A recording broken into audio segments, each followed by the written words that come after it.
sing dipun sebat kali Kanjeng Nabi la'anallah, sing dilaknat kali Gusti Allah niku. Wong sing dilaknat kali Gusti Allah niku sing nomor 3 wal haliqa. Yaiku wong sing ngetok rambuté. Boten sing dimaksud ngetok-ngetok rambut niku gandengane kali meratap wau saking susahe saking sedihine akhire rambute dijambaki diketoki macem-macem niku hubungane kali niku. Nah, nek soal sampean potong rambut, cek ketok ayu, asal tujuane ketok ayu kanggo bojone, api. Tapi nek kanggo ketok ayu boleh jange ketemuan karo Pak Camat yo siji meneh. Nggih. Lho, mboten oleh. Nggih. Dadi nek ana wong wedok macak kanggo bojone niku malah oleh ganjaran. Tapi nek macak kanggo wong liya dosa. Padahal umume wong wedok niku macake nek kapan arep ketemu.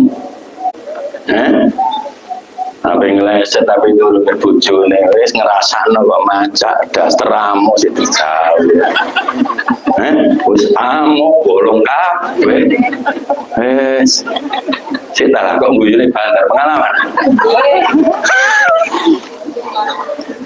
Lereni kelakuan ngono iku. Nape turu rapat dhisik. Macak dhisik. Gitu. Lho lha apa ape turu kok macak?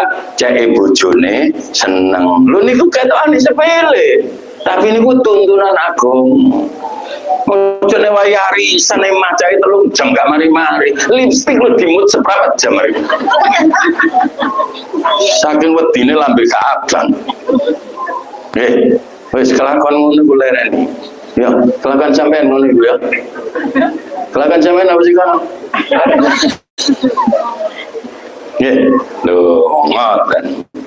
Jadi sing dimaksud laknat Gusti Allah dipun paringaken dhateng wong wedok sing ngetok-ngetok rambut niku kabeh tetep hubungane kali meratapi kalawan. Nek ngetok-ngetoke krana meratapi niku mboten angsal. Ngoten.